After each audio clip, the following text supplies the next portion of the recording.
Good afternoon and welcome to another Waukegan History Museum History Lunch and Learn.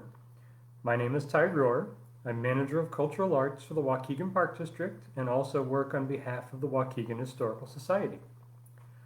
Usually I come to you on a Friday afternoon, and no, today's not Friday, but it is the 4th of July holiday weekend and my holiday starts tomorrow, so that's why I'm with you today. I know that this is going to be a strange Independence Day for all of us, with many celebrations unfortunately canceled. So today, I'm telling the story of a 4th of July celebration that took place back in 1909. This celebration was at a place many of us love and enjoy today, Bowen Park. I'm not going into the detailed history of Bowen Park today. I'll give you the basics. The land is first settled by the Montgomery family in 1843, and it becomes their farm. John Haynes, a former Chicago mayor, purchases for the use as a summer retreat and a gentleman's farm. By 1909, the Haynes family are ready to sell. Here in the picture, you see the Waukegan History Museum, also referred to as the Haynes House, the Haynes Museum. So this is the original home of the Montgomerys, and then later changed and added on to by John Haynes and his family.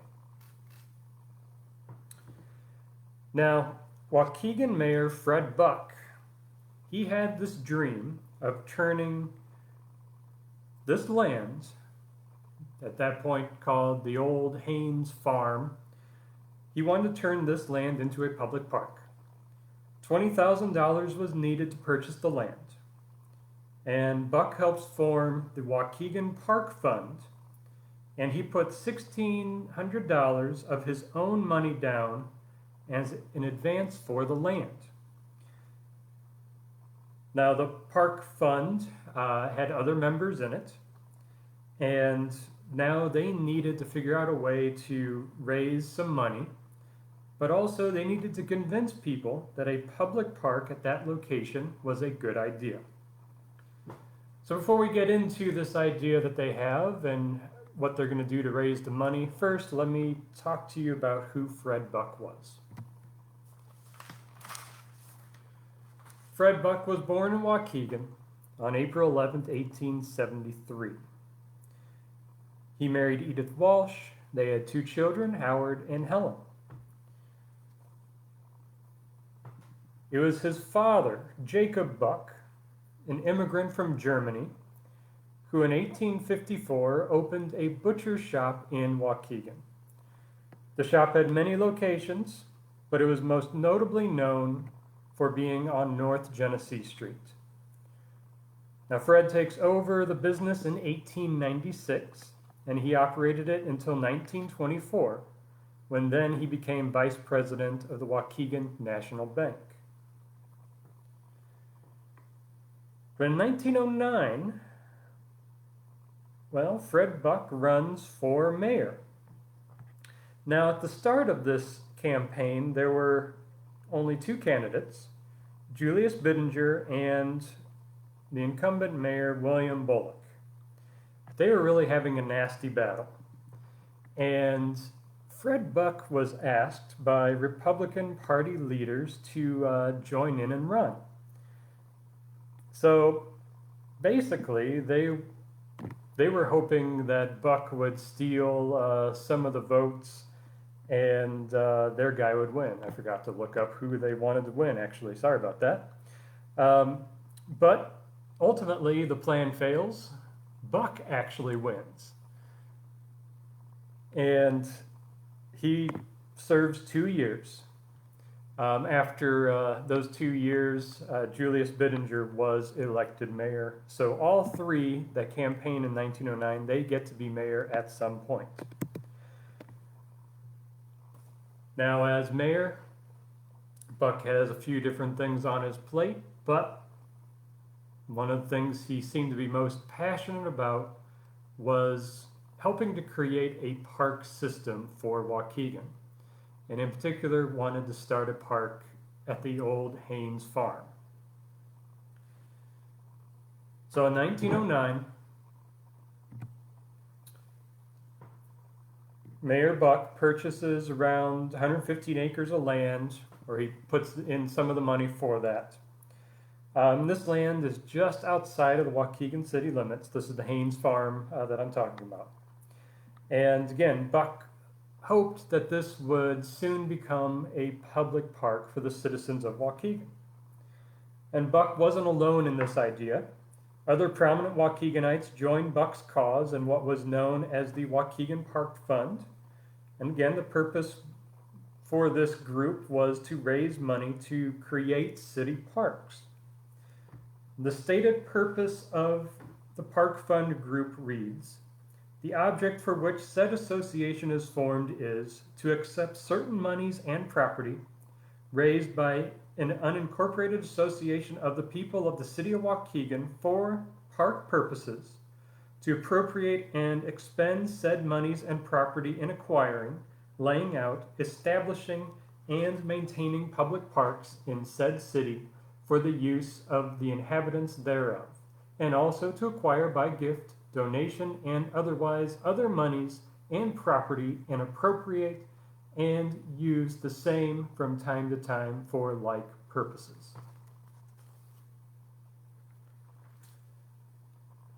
So the group comes up with this idea to raise some money, and they call it the Waukegan Park Opening Celebration. And ultimately, they are trying to raise funds for their proposed park, and they are also trying to get people on board for the idea. The celebration took place right after the 4th of July in 1909. And the 4th of July then was on a Sunday. So the celebration was 3 days, Monday, Tuesday, Wednesday, July 5th, 6th, and 7th. Now, why, you ask? Was there a park opening celebration in Waukegan for land that was not yet a park? Well, they somewhat answer that in the official program. And the official program, by the way, was 42 pages, and most of it really involves advertisements for local businesses. But here, the reasoning why to have this celebration. The park opening celebration, Monday, July 5th, is held on what Waukegan fondly hopes and believes is the site of its future public park. The tract of land on which Waukegan celebration is held is familiarly known as the Haynes Place and comprises 115 acres of the most beautiful woodland in all that little Switzerland of America, the North Shore. Scenically beautiful, with its deep ravines, its heavy second-growth timber, its wide sweeping vistas, than which there are no more beautiful at the lakes of Killarney in Ireland. The place is a paradise for wildflowers, is noted for the great number of wild birds that haunt its woods, and is swept on the warmest days by lake breezes that make it the ideal public resort. Waukegan has not yet acquired ownership of this tract. The events of July 5, 6, and 7th are to swell the park fund and make its final purchase possible. The first payment on the place was made June 1st. To go back into history, Mayor Fred W. Buck of Waukegan first thought of the Haynes Place as the site for a future park, and with the Park Fund Board went ahead, advanced $1,600, and with this and what money there was in the fund, the proceeds of 2 preceding Waukegan days got an option on the place, the total price being $20,000, the greater part of which Waukegan still has to pay. The profits of the park opening celebration go to swell this fund.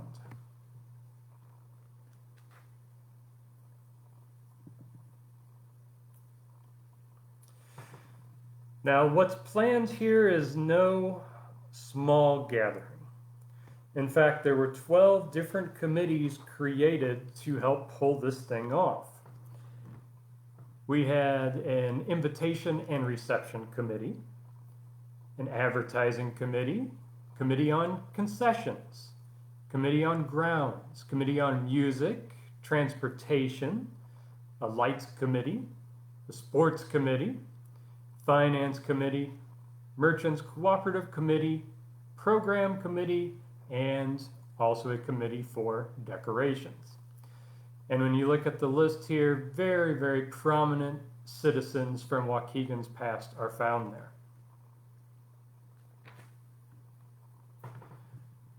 So it is Monday, July 5th, 1909. The park opening event doesn't actually start at the park, but rather down at the Waukegan Harbor. At 10 a.m., it kicks off with the mooring of the Uss Nashville at the city dock. At 10:15 a.m., the USS Nashville was welcomed by a 21-gun salute to celebrate the July 4th celebration and to kick off the park opening festivities. Then the USS Nashville then reciprocated and fired its cannons to really let everybody in town know that the celebration had begun. The USS Nashville. Look this up to see what was up with that.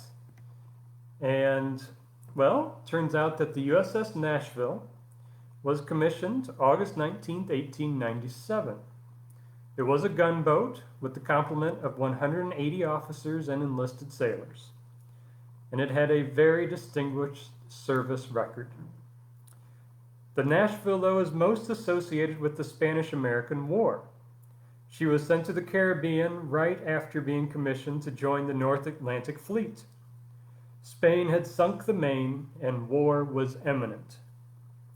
And the USS Nashville is given credit for firing the first shot of the Spanish-American War, a blank shot across the bow of the Spanish merchant ship named the Buenaventura. And the Nashville remained off of Cuba's coast through the duration of the war. She captured 4 Spanish vessels and was also part of other wartime actions. Next for the USS Nashville was participation in the Philippine-American War, then the Boxer Rebellion, and then the Mexican Expedition. And by 1909, the Nashville had spent a few years in reserve, and she was assigned to the Illinois Naval Militia. And she was used to help train sailors on Lake Michigan. So that's how the USS Nashville gets to be in the Waukegan Harbor. It's in Lake Michigan and is invited to be the distinguished guest, so to speak, to ceremonially start that Waukegan Park opening celebration. So it fires off its guns, let everyone in town know that, well, these next 3 days will be the 3 greatest days that Waukegan has ever celebrated. That's according to the official program, of course. People now had to make their way to the park. And a procession actually was formed down at the harbor. The sailors from the Nashville, along with the mayor, other politicians and distinguished guests, they first kind of parade through the downtown, and then they head north up Sheridan Road to the place of the park celebration. So quite a few people walked. A few people in 1909 who owned an automobile probably drove it up there. Others still came by horse and buggy. Buses were running. There were also cars that were being used as taxis, and it was 25 cents for a round trip to take a taxi from downtown to the park.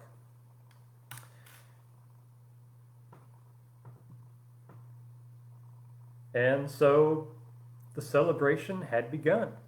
And this picture here is actually a picture of folks who are gathering for that 3-day event. Not sure what day it is, but it's kind of cool to see those folks lining up in their best dress wear, showing up to enjoy that beautiful piece of land. So let's find out what the people were going to be doing those 3 days. We'll start with the Monday, July 5th program. So after all the opening ceremonies and whatnot, well, one of the main things for that day were sports. And the sports that they were showing, well, you didn't want to miss them, and some of them you could even participate in. So there was a baseball game. Baseball, definitely Waukegan's pastime. It's a first sport that people enjoyed. I have a lunch and learn that's dedicated just on that topic if you are interested. There were also different sprinting competitions, 100-yard dash, 100-yard dash for girls under 16, 100-yard dash for all men, 100-yard dash open to all women, and then my favorite here, the 100-yard dash for fat men. And the committee was to decide who is fat and who is not. I don't know if you'd be happy or not, I guess. And you were really competitive and wanted to win, I guess you'd want to be fat that day.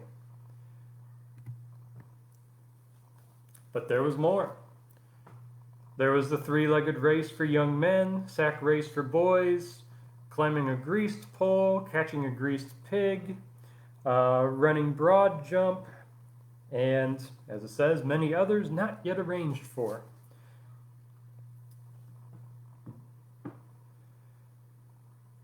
So those are the sports, the events of that Monday. We go into Tuesday.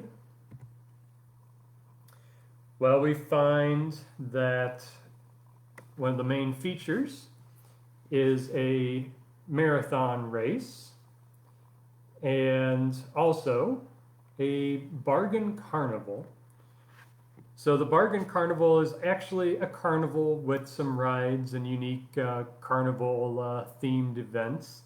But also the bargain aspect, well, there were different businesses that were there set up in a midway selling their wares. So people could go there and buy, and then some of the proceeds of what they bought at that carnival went into the park fund. And then to conclude the night, there was a dance and supper at Battery C Armory on North County Street.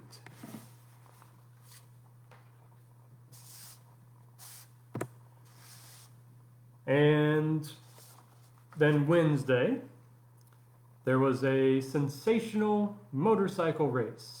That's at 10 a.m.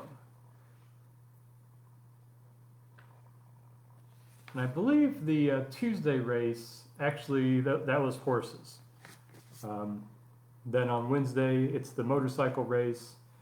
And then they have a grand ball that evening, along with the Mardi Gras Carnival, and then a final supper for that 3-day celebration at the Battery C Armory. So they had a lot going on, and picnics, dancing, just enjoying the beautiful grounds. And some accounts say that on that first day there were 5,000, and then Tuesday and Wednesday they had 10,000 in attendance on those days. So they were very, very well received, and people definitely enjoyed themselves by all accounts. But let's look through here at the recap in the newspapers. And as we recap here, find out how everything went, I have some pictures of Bowen Park today for you to enjoy. So as you learn about how the folks were enjoying the park in 1909, you can see how people can enjoy the park today. All of these pictures were taken yesterday, in fact.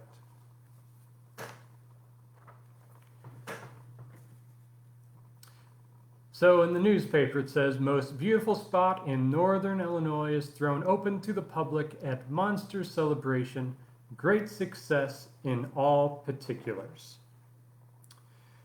Despite drizzling rain, which fell until noon Monday, the first day of Waukegan's big 3-day park opening celebration proved a success beyond expectations. The day was without question one of the greatest in the history of the city, and Waukegan's beautiful new public park, located just east of Sheridan Road and north of the city limits, received a rousing welcome from the 10,000 guests who visited it during the course of the day. The arrival of the gunboat Nashville, one of the Illinois Naval Reserve boats with Congressman Foss, opened the day's festivities. Thousands of men, women, and children gathered on the lake shore and on the bluff to watch the boat as she came to her landing. Battery C Illinois National Guard were drawn up on the shore, and as the Nashville steamed into the harbor, she was welcomed with a salute of 21 guns fired in rapid succession. An answering salute came from the Nashville. Mingled with the roar of the cannons could be heard the screeching of whistles from nearby factories, which wished to join in welcoming the distinguished guest. She came to her mooring in a heavy downpour of rain. Representative A.K. Stearns and members of the reception committee greeted the congressman and Captain W.F. Purdy as they stepped from the gangplank. The officer invited them on board and extended the hospitalities of the ship for half an hour. Then followed the parade about the main streets of the city. Chief of Police Connolly and Assistant Chief Thomas Tyrrell headed the procession. Then came Battery C, Congressman Foss, Captain Purdy, Mayor Fred W. Buck, and Fred Bairstow, Chairman of the General Committee, which had charge of the arrangements for the celebration. Then came the city aldermen and the various committees who had charge of the arrangements. The 130 naval reserves and officers from the Nashville, headed by their bugle corps, came next in line. The 60 cadets from the Allendale School, headed by their band, followed the rear, was brought up by private carriages. After passing through the principal streets, the procession turned north on Sheridan Road and made the trip to the park, where a banquet was served by the ladies of the Jane McAllister Hospital Association. The park was very prettily laid out. The concessions were grouped about the big, airy dance pavilion. There were the same games that are always found at these affairs, in addition to which races and sports of all kinds were indulged in. A balloon ascension in the afternoon and a handsome display of fireworks in the evening completed the first day's program. Credit is due the committee under Robert D. Wynn, which had charge of the transportation. Thanks to their careful supervision, everyone who wished was able to go to and from the park almost whenever he wished. 14 buses were running to and from the park all day, in addition to which there were 2 large automobile sightseeing buses, which from their very novelty here were in great demand. Those who had been skeptical about the ability of the buses to dispose the crowds as readily as the electric cars would have done had to admit that they were mistaken. The Dancing Pavilion seemed to be the greatest drawing card during the afternoon and evening. It was filled at nearly all times and was probably the most popular concession on the grounds. It was held in the large barn, which had been rebuilt and made into a splendid pavilion, rendered airy and cool by the ventilation. The concessions were all patronized liberally. The gaily decked booths were arranged in a large semicircle about the dancing pavilion, and with their decorations of flags and bunting and their natural background of trees made a pretty effect. There were also fortune-telling booths, doll racks of various kinds, and whatnot. Waukegan saw its first carnival, and according to appearances, seemed to take very kindly to the idea. The attractions which were brought downtown today were established at the park yesterday and received a more or less generous patronage all afternoon and evening. The attractions were arranged in a wide semicircle around the grounds so that one might imagine himself walking down midway of the World Columbian Exposition or down the pike at St. Louis. On every hand, barkers were crying out the nature of the attractions between the canvas walls. On the extreme left was the African dip, or rather a new sort of African dodger or doll rack. A man sat upon a seat much resembling a trapeze. Above his head there is a black object mark. Baseballs are thrown at the mark, and when one of them hits it, the trapeze is unslung and the young man plunges into a tank of water. The attraction is a new one for Waukegan. Then comes Basco of the reptile world. She sits in an enclosure filled with snakes of every description. These she pets and caresses from time to time. In the same tent is Captain Ringman Bach, who is said to have been tortured by the Chinese boxers.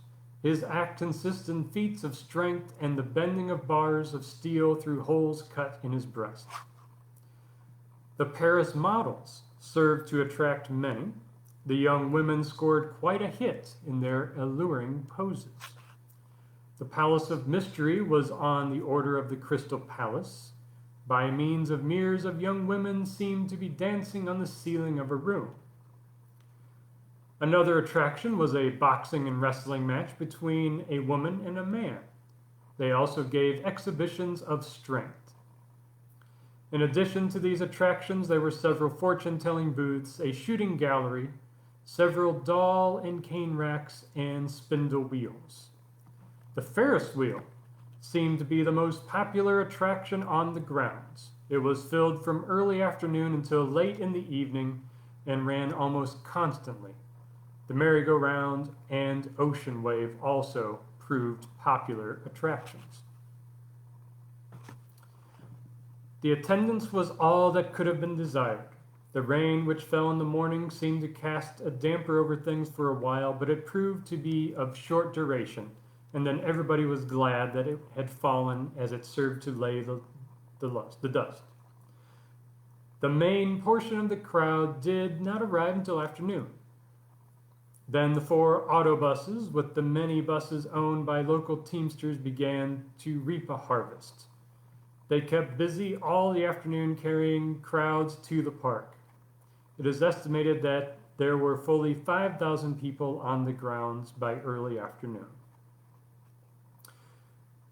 For the refreshments, the lunch stands and ice cream booths were well patronized, and all through the afternoon and evening.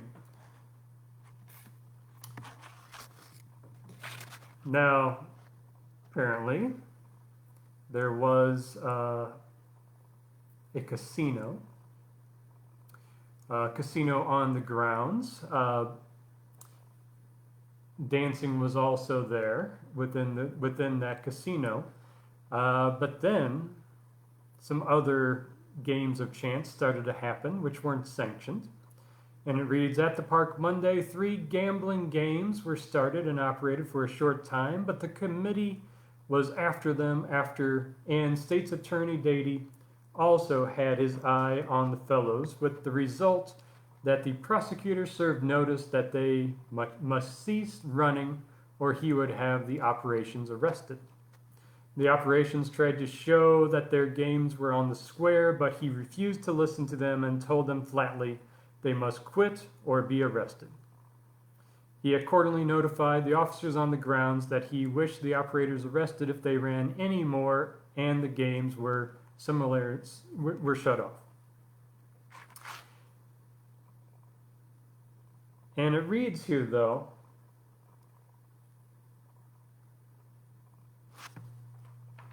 the races and the sports kind of don't need to read through that. Basically just says they all enjoyed their runs. The balloon accession, which took place in the afternoon, was a complete success, but because of the mind, which was quite variable, I believe that's supposed to be wind and not mind, the aeronaut made only a single drop from the parachute instead of the double drop which had been advertised. The fireworks. The day would hardly have been complete without a grand display of fireworks, especially since it was a joint celebration with the 4th of July. This display was held in the park at 9 o'clock. Many who had visited the park in the daytime returned in the evening to see the display, while those who had not gone to the park in the daytime because of the threatening weather visited in the evening in order that they might witness the fireworks. In seeing the fireworks, care was taken to secure principally those which gave their display in the air, such as skyrockets, Roman candles, bombs, etc., in order that they might be seen to better advantage by the enormous crowd which it was known would care to see them.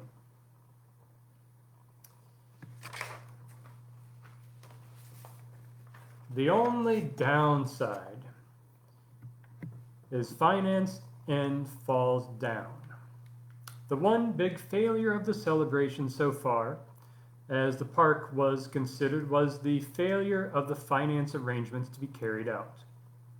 The exact location of the blame being uncertain. So basically what happens, they have all these different events going on. Baseball game, for example, where they wanted to sell tickets for people to come watch the game.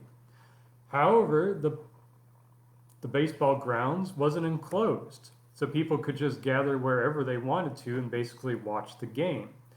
They did pass around a hat to try to collect some money, but not very much money was raised that way.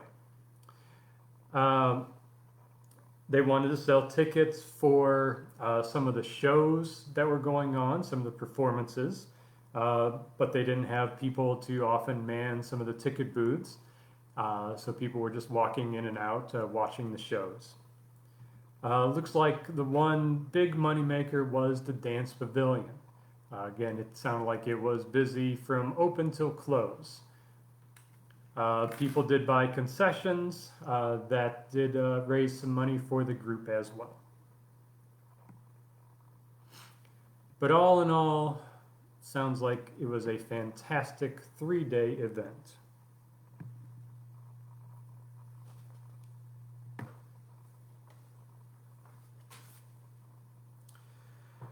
So for the most part, sounds like again the Waukegan Park opening celebration was a success. Some money was made, sounds like not as much as could have been. By all accounts though, everyone had a great time. So the people of Waukegan were now convinced that a grand park was needed and that a park district should be established, right? Well, no. The public votes down the creation of the park and also the establishment of the park district.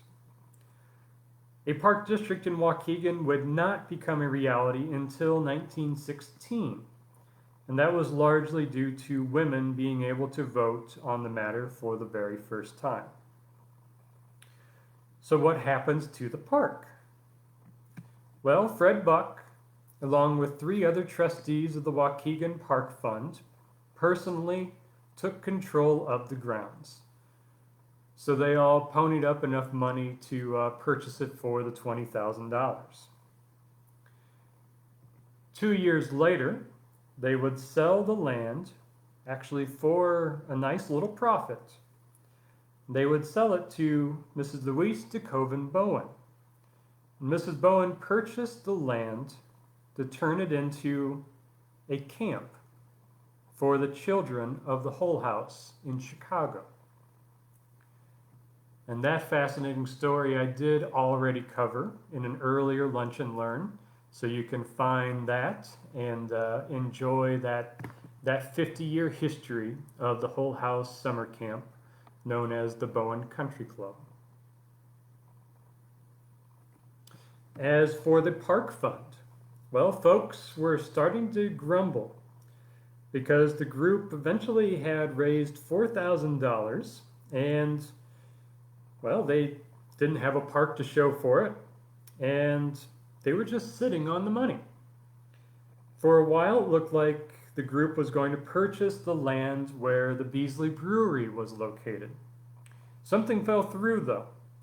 Later, this land would be acquired by the school district, and today it is the site of Andrew Cook Magnet School. The group, though, did acquire 2 tracts of land, but they never did turn them into a park. But when the Waukegan Park Fund disbanded in 1918, it did turn over those 2 pieces of land to the newly formed Waukegan Park District. And those lands turned out to be Roosevelt and Powell Parks, 2 of the early parks of the Park District, and both very, very beautiful pieces of land.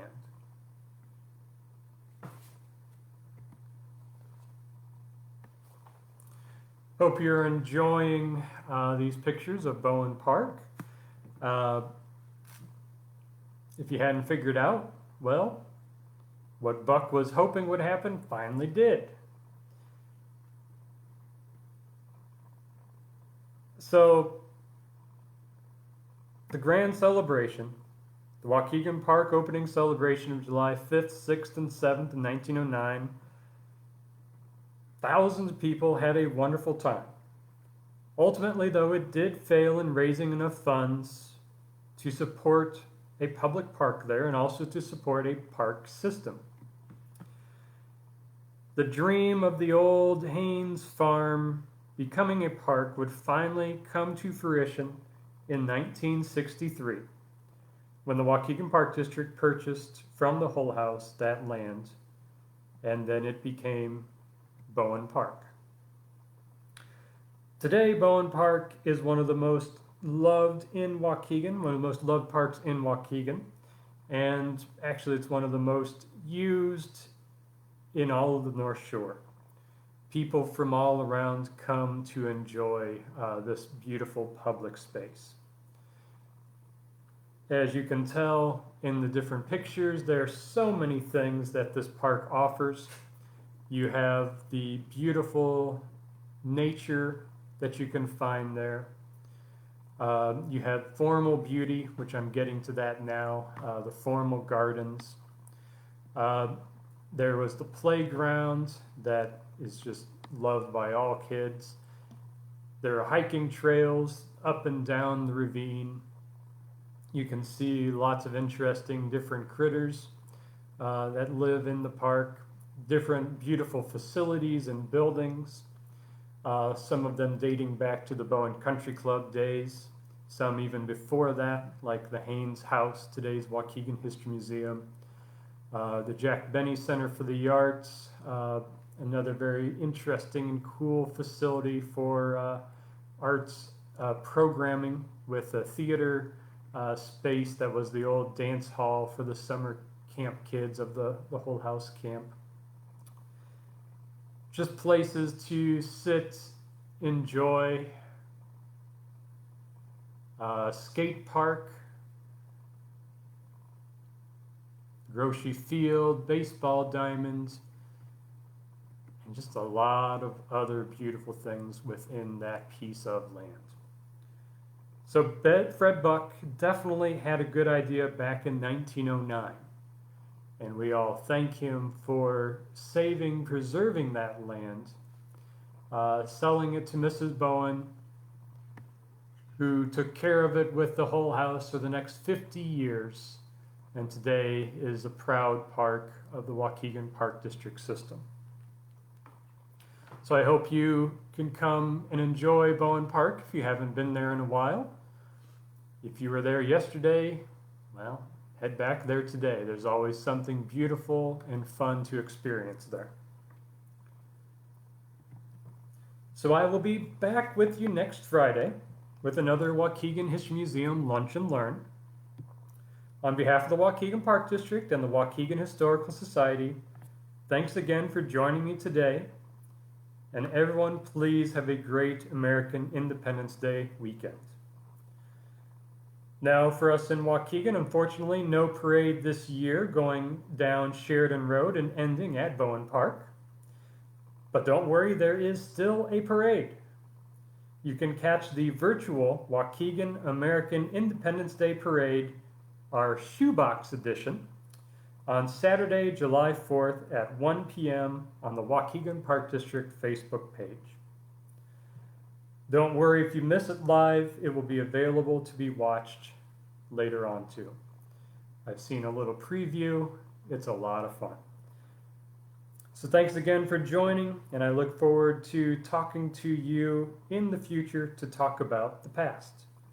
This is Ty Rohrer, signing off.